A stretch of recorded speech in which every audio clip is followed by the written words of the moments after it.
At the start of the movie, we see a girl running through the forest, badly injured, trying to save her life. Suddenly, a tall and deformed man appears behind her. This man is a cannibal, someone who eats human flesh. Deformed people like him are those who have been affected by harmful chemicals, transforming them into dangerous beings. This deformed man's size was enormous. He rushed toward the girl, covering her entire face with one hand. He was so strong that he crushed her face with just one hand. That's how he got the name Crusher. Crusher took the girl's body back to his house, which was located deep in the forest.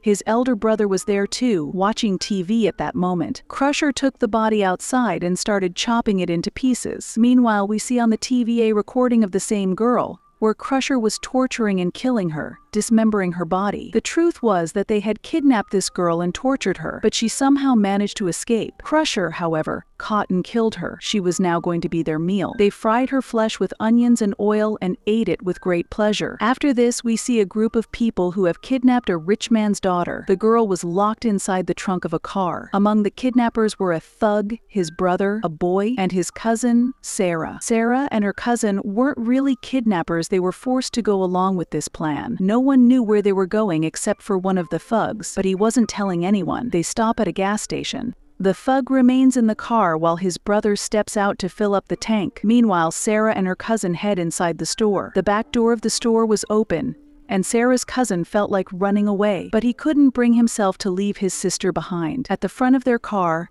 an old man was filling up his truck when a sheriff approached him and started talking. This made both the thugs very nervous. One of them even took out his gun. Just then, Sarah and her cousin came out of the store, and the sheriff started talking to them too. Seeing this, the thugs grew even more worried, fearing the sheriff might suspect something. But Sarah managed to distract the sheriff with her conversation, and they all moved on. However, as they continued down the road, they started arguing when suddenly a large deer appeared in front of them. The thug couldn't control the car, and it crashed directly into the deer. While the passengers were safe, the thug got stuck, and the poor deer died instantly. Its antlers pierced through the thug's chest. The three of them tried to move the heavy deer off the car, but it was so big that it barely budged, making the thug suffer even more. His pain worsened when the deer, which was still alive, began to struggle. Unable to bear the agony, the thug shot the deer in the head, but it was clear he wouldn't survive. His brother, furious, snatched the gun from him and demanded to know where they were supposed to go. But the thug still refused to reveal the plan. Enraged, his brother shot him in the head, killing him on the spot. Now with the thug dead, their plan was completely ruined. They had no idea what to do next, and to make matters worse, the car was wrecked. With no other option, they decided to continue on foot. They were unsure whether to move forward or head back to the gas station. And then there was the kidnapped girl. What were they supposed to do with her? They were stuck,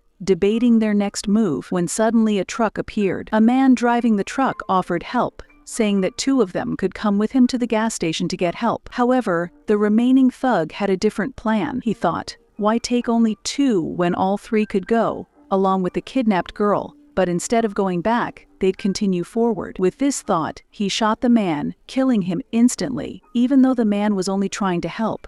As he prepared to fire again, Sarah's brother stopped him. Taking advantage of the moment, the truck driver escaped. The thug was tempted to kill Sarah's brother too, but with Sarah there, he couldn't bring himself to do it. All left with no choice, they pulled the kidnapped girl out of the car and began walking through the forest. But Crusher's brother was watching them from afar. Seeing the humans made his mouth water. There was enough food in front of him to last for weeks, and he didn't want to miss this opportunity. He quickly rushed back to the house to get Crusher, who was sitting sadly because, as he said, his new friend, the girl he had killed, had also escaped him. His brother reassured him, saying, "A new friend has arrived. Hurry up." Crusher grabbed his chains and shackles and followed him. While driving the truck, the man who was trying to help them bled out from the gunshot wound and died. His truck came to a stop on the side of the road, where an old man saw him and immediately called the sheriff. Upon seeing the scene, the sheriff realized the situation was serious because the man had been shot. At that moment, a news report came on the radio, announcing that 4 kidnappers had abducted a girl and were on the run. The sheriff remembered the car license plate of the group he had seen earlier and became certain they were the same people. He called for more police backup and decided to investigate himself. Meanwhile, Sarah's brother was taking care of the kidnapped girl girl, Ash. Behind them, Crusher was following closely. The thug was getting fed up with everything. He felt like killing Sarah's brother, but before he could pull the trigger,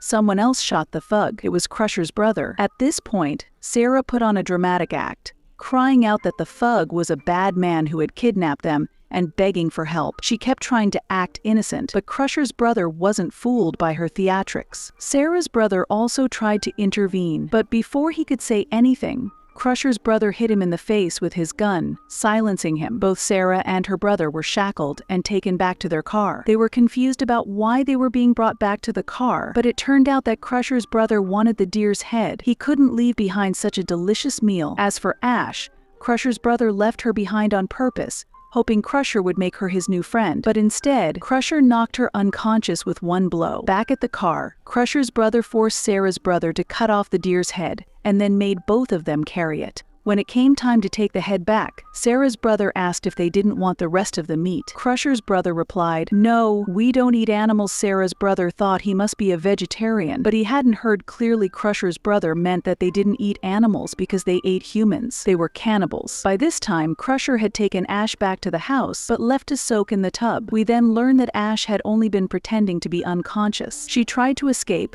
but ended up hitting her head on some furniture and knocking herself out for real. Soon after, Crusher's brother brought Sarah and her brother to the house. When they saw Crusher, they were terrified. They placed the deer's head in the shed, and Crusher's brother turned to Sarah and said, "Smile." Reluctantly, she gave him a fake smile. At the same time, the sheriff had reached their crashed car. When he saw the scene, he was shocked. The thug had died from the gunshot, and the deer's head was severed. But what was really going on here? To figure it out, the sheriff had to follow the blood trail that was dripping from the deer's head. As he tracked it, he was led toward the house. Meanwhile, Sarah tried to make a deal with Crusher's brother. She told him that they were going to get a lot of money by kidnapping the girl, and he could take half if he just let them go. But money meant nothing to Crusher's brother. Instead, he offered Sarah a glass of lemonade. She refused, saying she doesn't take drinks from strangers. Crusher's brother admitted his mistake and extended his hand for a handshake. Sarah thought she had finally gotten through to him and figured that she needed to speak his language to survive. As they shook hands, Crusher's brother suddenly yanked her hand and smashed her face against the table. Sarah had feared that the lemonade might be poisoned,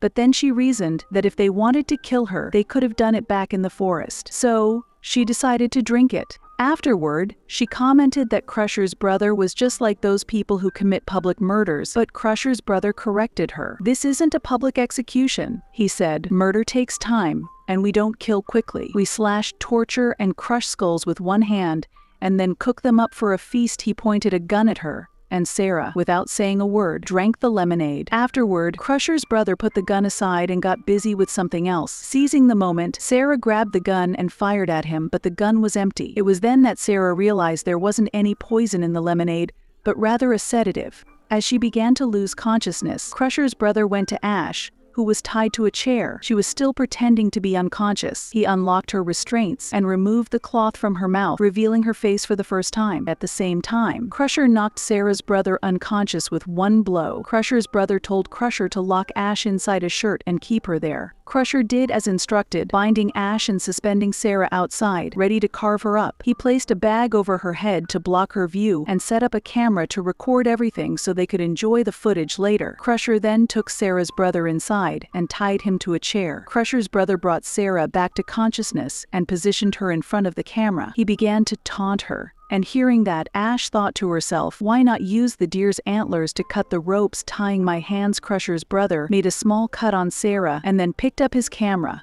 walking over to her brother. Sarah's brother asked, "Where is Sarah?" to which Crusher's brother replied, "Hanging outside." Meanwhile, Ash successfully cut the ropes around her hands and then freed her legs from the shackles. Inside, Crusher's brother had already begun torturing Sarah's brother, making cuts on his body. Ash had two options: run away or do something. She chose to act. She picked up a shotgun, loaded it, and slipped 2 extra bullets into her pocket. While Crusher's brother was burning Sarah's brother's wounds with a lighter to stop the bleeding, Ash came in, shot Crusher first, and then held Crusher's brother at gunpoint. She forced him to free Sarah's brother, and then had him chain Crusher's brother up. Ash didn't kill Crusher's brother because they needed him to lead them to the road. Sarah's brother helped her down, noticing that she was still alive. He dressed her wounds, and despite both of them being in pain, They had to keep moving. Ash held the gun on them, keeping them in line. After all, these two were not her friends, they were her kidnappers. To her, they were all equally dangerous.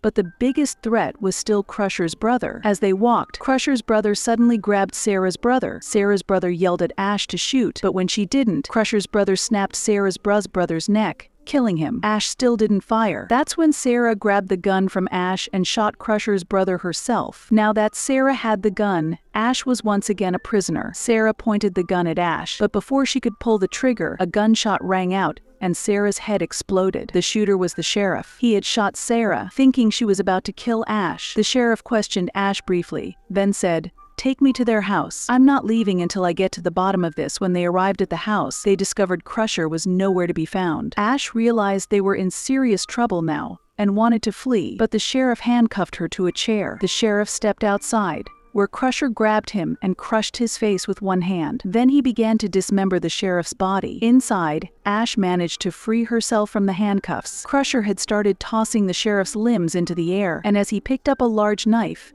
Ash made her way outside. At that moment, Crusher's brother appeared, holding her at gunpoint, but Ash quickly stabbed him in the forehead with the knife. Before dying, he screamed for Crusher. When Crusher arrived, Ash shot him again, grabbing a few more bullets. She ran outside, but Crusher wasn't far behind. The good thing was that after being shot, Crusher had weakened and was moving slowly. Taking advantage of this, Ash made it to the road where the police had arrived. Before stepping onto the road, she locked eyes with Crusher, challenging him. "Come on, I'll go to the police, but I'll make sure to kill you first." Crusher, however, ignored her challenge and turned back. Ash left with the police. Later that night, the police arrived at the house. Crusher watched them from a distance, then turned and disappeared into the forest, preparing to kill again. He was getting ready for a massacre. Though his brother was dead, Crusher was now determined to finish everyone off and avenge him. With this terrifying ending, the story comes to a close.